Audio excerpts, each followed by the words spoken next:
Rev up your engines!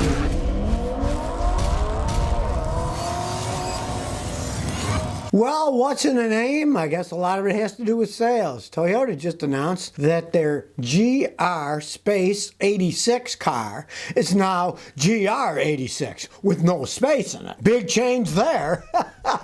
People are really nitpicking stuff here. Turns out when they do hashtag stuff, it doesn't work right. Because if you put GR 86, it's searched one way. But if it has GR Space 86, it looks for two separate things. So it's an online thing, is why they're changing the name. They're having a space between the GR and the 86. It's just GR 86. Heck, Toyota doesn't even make the cars. They're Subarus.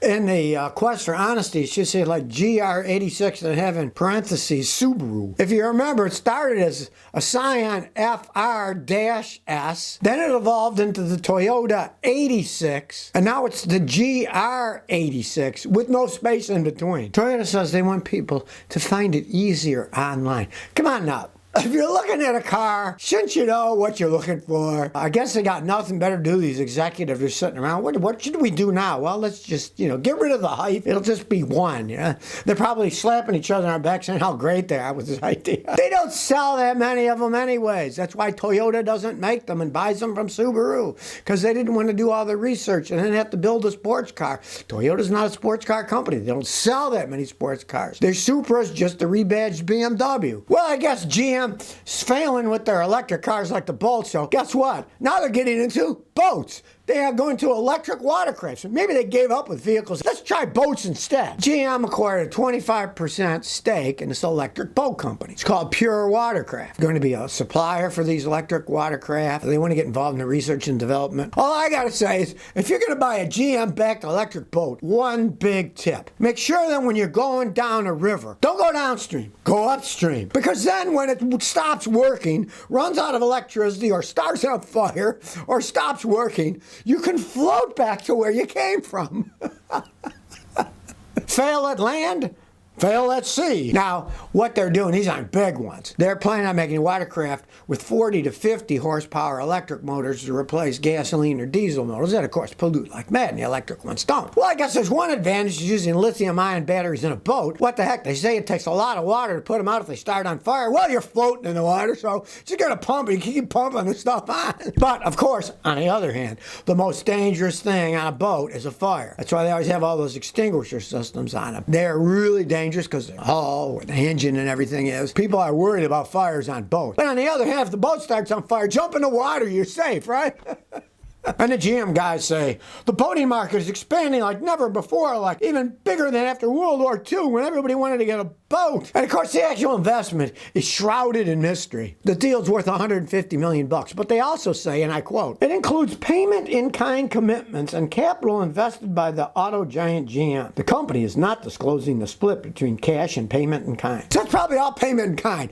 I've dealt with some of these guys in the past. All their stuff is payment-in-kind. They don't have any money to begin with, so they're not throwing it out. Well, you get some of our stock, we'll have some of your stock. Haha, we'll all play along, And then we hope we can make an IPO. We can all make a whole bunch of money. Look at Rivian, Amazon, Ford put a bunch of money into the electric truck company Rivian, right? When Rivian went public, they made a fortune because they were some of the original investors. And when it went IPO for all that money, all the billions, hey, guess what? Their stock value went way up. Nobody said what kind of money they put in there either, In kind, who knows? All I know is they're all playing stocks and playing with money, and then they won't tell you the truth of it. Well, we can't tell you how much money we put in there because a lot of it's just paper and talk. Well, we'll help you with this investment and you help us with that investment, blah, blah, blah, blah. Anyway, I would not invest in anything electric that GM does, especially not boats. If my life was depending on that boat getting me somewhere without breaking down, looking at the electronic problems that GM is having trying to build electric cars, I wouldn't want one of their electric boats either. Oben says, my radiator fans don't run at the same speed. I was getting my AC checked, had a leak, but the technician said, check my fan, because the right fan blows faster than the left fan. They both come on. Will that affect the heating or AC? Well, John, it's going to affect your AC. The heating system uses hot water, right? And the fans, of course, if they do run all the time, even when you have the heat on, there's something wrong with the system. You need to get it fixed. When the heater's on, most of the time the cooling fans won't have to come on because it won't get hot enough. It'll be taking a lot of the heat up. So if you find even in the dead of winter, you got your heater going full blast and the fans are running, you got an electrical problem, you should fix it, because then it might get too cold and you won't get enough heat. Watch the temperature gauge. As long as the temperature gauge stays about the middle, it isn't really going to matter. But, of course, if one fan doesn't blow as fast as the other, that will affect the operation of the AC. You need full blast coming in. Now, a lot of times, it's just that the other fan is weak and it's wearing out, and the one that doesn't blow as fast, you can buy it. Now, some of these cars, you got to buy the whole assembly with both fans, but there's almost always aftermarket where you can take them apart and then just replace the fan motor and blades on the one side, not have to buy both sides, because the other side's working perfectly fine. And I know I always advise trying to go aftermarket. Some of these factory units can be $600-$700, and you can get aftermarket ones for $100-$120. That work perfectly fine. Tanko says, when should I replace my timing chain? My car's 170,000 miles. It isn't making any noise. I got a Toyota 1.8 liter. Well, leave it alone then. Theoretically, a timing chain can last forever. It's metal chains, and what wears chains out is they get dry and then they run dry and they burn themselves out. That's why on motorcycles with chains, you got to lubricate them with chain lube. You don't have to worry about that on a car engine, because a car engine, the chain is inside the engine oil, especially at the bottom of it, the crank. It's soaked in oil. So it's soaked in oil. As long as you change your oil regularly and you got a Toyota, they can generally last forever. Now, if you start hearing noises, sometimes the chain tensioners are starting to wear out, then you got to replace them. You'll hear noises. On a Toyota, if you don't hear any noise and it runs okay, just leave it alone. There's no problem whatsoever. When they go bad, they'll start rattling, making noises. Then you got to think, am I going to change them or not? So really, don't worry about it. Just keep changing your oil in that Toyota. I've seen some of them with 500,000 miles and the chain still works fine and the car runs fine and there's no problems. All right, here's a guy with the steering wheel's having problems. I hear a noise when I turn my steering that's hard when I move slow. I thought it might be the pump, so I put a used pump on. It does the same thing. What do you think? Well, one, I'm not a fan of using used parts like that. They put out 1,800 PSI. It could very well be a bad pump. You say you got a Toyota Camry. The pumps really don't go out that often on those things. More often, you find that it's hard to turn because the rack itself has buildup in it, and it gets clogged. When you turn to one side, a valve on one side is supposed to open and push the piston one way, and then the rack goes out smoothly, and then when you turn it the other way, another valve opens and it pushes the pressure to the other side. A lot of times, it's internal corrosion of the rack. Now, I got a video, how to fix binding power steering, Scotty. Watch that and you'll see. You put some of that cleaner in, drive it around a little, then flush it out and put power steering fluid in. A lot of times, that'll stop. I even had to do that in my Celica like 10 years ago. I had binding power steering like that, and I flushed it out and voila, it didn't bind anymore. A lot of times, that's it. Now, theoretically, it could be a pump. I'm not a fan of using used parts on something like that.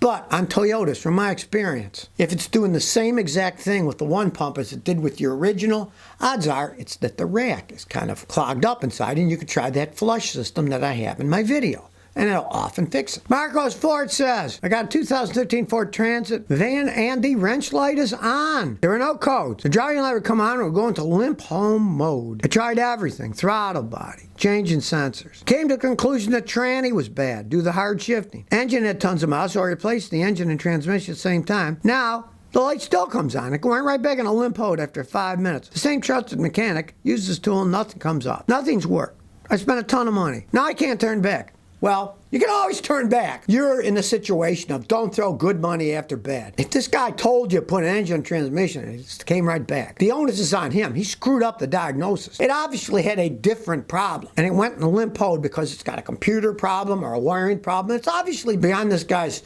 scope of knowledge. He's in over his head. He shouldn't have put an engine and transmission in. And of course, I'm assuming it was a used engine and transmission, which is then you're adding more fuel to the fire of what's possibly wrong. That could be bad too. Who knows, you know? But since it's doing the same thing, odds are you got a wiring or computer problem. Find a real mechanic who actually understands Fords. But that's the reason I tell people I'm not a fan of the Transit vans. They're okay when they're new. I know guys who have them and they like them. They have businesses. But when they get to a certain mileage, they get rid of them and they buy another one. They don't keep them forever because they know they're going to fall apart when they age. Seating and vent, got to check out the wiring and the computer system. There's probably something wrong there that you put an engine and transmission. They're old and worn, but that's why you can't say, well, the transmission didn't shift right, so I think that's the problem. No, anything goes wrong with the computer system, both the engine and the transmission can show weird things, even though there's nothing wrong with them because they're getting bad data and the computer's trying to compensate for bad data, so it starts making it shift weird, makes the engine run weird.